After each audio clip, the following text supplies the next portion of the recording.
desafortunada pérdida de vida de otro comunicador, en el caso de Freddy Román, director y editor del periódico La Realidad, esto en Apatzingán. Es uno más de la larga lista ya, porque no debería existir ni siquiera uno solo, pero ahí está. Y esto también nos pone a preguntarnos si es un nuevo atentado contra la libertad de expresión. ¿Existe? Y sobre todo, ¿cuáles son los riesgos de dedicarse al periodismo, principalmente en aquellos casos en que las entidades atraviesan olas de violencia bastante remarcadas y que alguien cuente lo que no quieren que se escuche o que se sepa?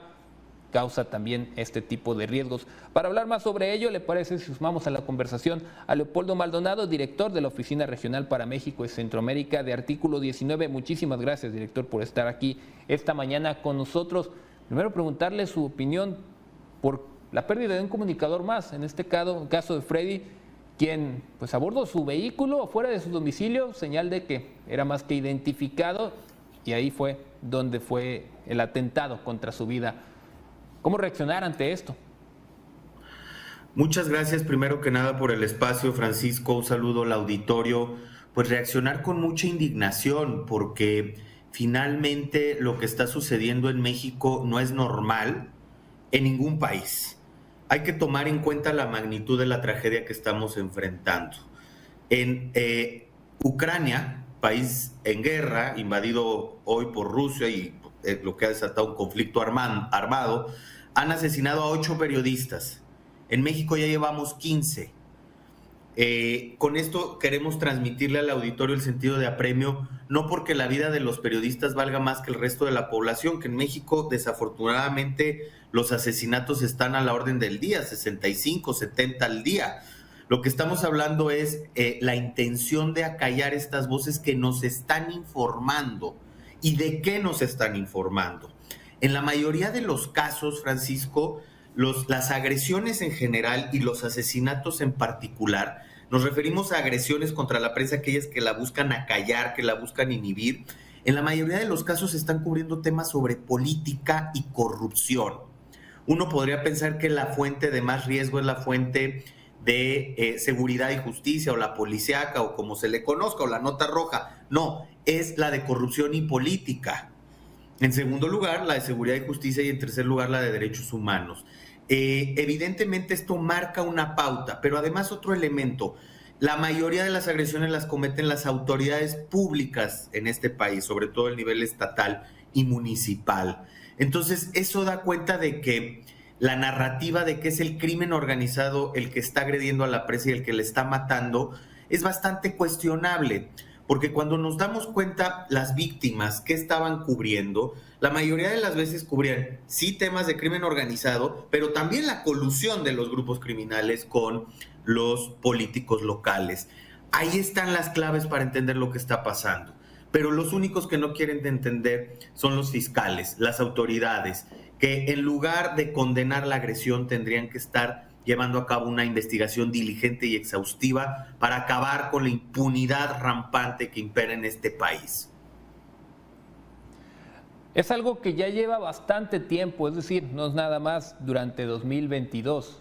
Ya lleva algunos años que incluso nuestro país aparece en la lista de los países más peligrosos para dedicarse al periodismo. Pero, ¿cuál es el principal problema? Es decir, ¿dónde radica el riesgo para hacer el periodismo en nuestro México? ¿Son los temas que se tocan? ¿Es que hay demasiados intereses que cuando son evidenciados pues tienen que acallar, como ya señalaba usted, director, las voces? ¿Por qué es tan peligroso hacer el periodismo en nuestro país? Mira, esa es una pregunta bien interesante. Sí son los temas y son regiones. Aquellas regiones donde estamos viendo disputas criminales, donde estamos viendo incluso que se están dividiendo los grupos criminales hegemónicos, eso conlleva también nuevos arreglos políticos. Ojo, al principio del año, en esta vertiginosa espiral de violencia letal contra la prensa, veíamos que prácticamente ocurrieron todos los asesinatos, los primeros 8, en el Pacífico. Bueno, a reserva de uno que ocurrió en el Golfo de México, en Veracruz, que además es el estado que por mucho más periodistas han asesinado en lo que va del siglo. pero la mayoría ocurre en el Pacífico y tiene que ver mucho con el cambio de autoridades que hubo con motivo de las elecciones del año pasado. Y eso reconfigura las relaciones de poder y de complicidad. Esa es una realidad. Entonces, tenemos que entender eso y tenemos que entender que las coberturas de riesgo no necesariamente son los temas de seguridad, son los temas de política.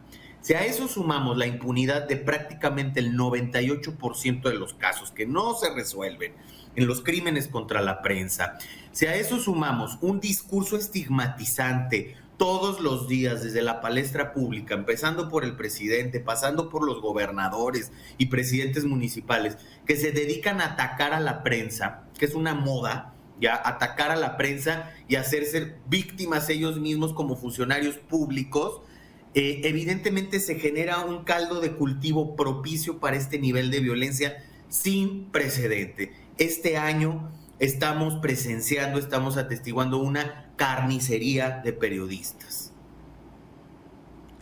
Y ahora también la palabra clave, la impunidad.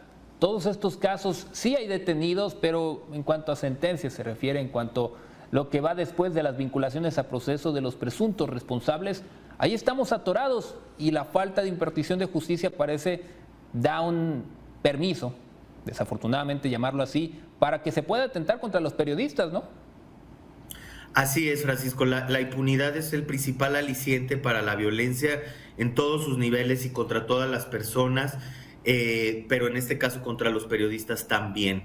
Y en el caso del periodismo hay una serie de lineamientos y hay un protocolo especializado para atender delitos contra la libertad de expresión, que en noviembre del 2018 las procuradurías y fiscalías de todo el país se comprometieron a adoptar y a aplicar, y a prácticamente 4 años de su publicación, vemos que es letra muerta. Lo primero que hacen las fiscalías es meterse en la vida personal de las víctimas, tratar de desviar la línea de investigación del crimen sobre otras cosas que no tengan que ver con el periodismo, incluso hasta justificar el crimen.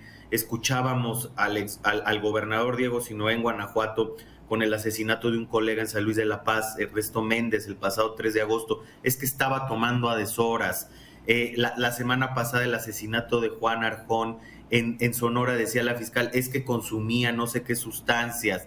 Es decir, comienzan a descalificar a las víctimas, a fincarse en si estaba bebiendo, si estaba consumiendo tal o cual sustancia, o si lo hizo en algún momento de su vida, para tratar de justificar los crímenes. Eso hay que extrapolarlo a todas las víctimas, ¿eh? Cuando se trata de feminicidios, pues es que en qué andaba su hija, seguramente se fue con el novio, es que andaba fuera de horario, es que cómo se visten, ¿no? Entonces, así es la indolencia de nuestras fiscalías, con periodistas, con las mujeres, con las miles de víctimas de este país, y es algo que tenemos que ya parar de una vez por todas si queremos que haya una verdadera democracia y un Estado de Derecho. Leopoldo, muchas cosas y mucho trabajo por delante, y desde acciones que hace Artículo 19 y sobre todo las voces que no se callan pese a todo esto, es tal vez uno de los primeros pasos que hay que ir tomando. Muchísimas gracias por estos minutos que nos acabas de brindar aquí en Mega Noticias, y esperamos tener más espacios como este para poder platicar de más temas relacionados a la libertad de expresión. Al contrario, muchas gracias a ti, Francisco.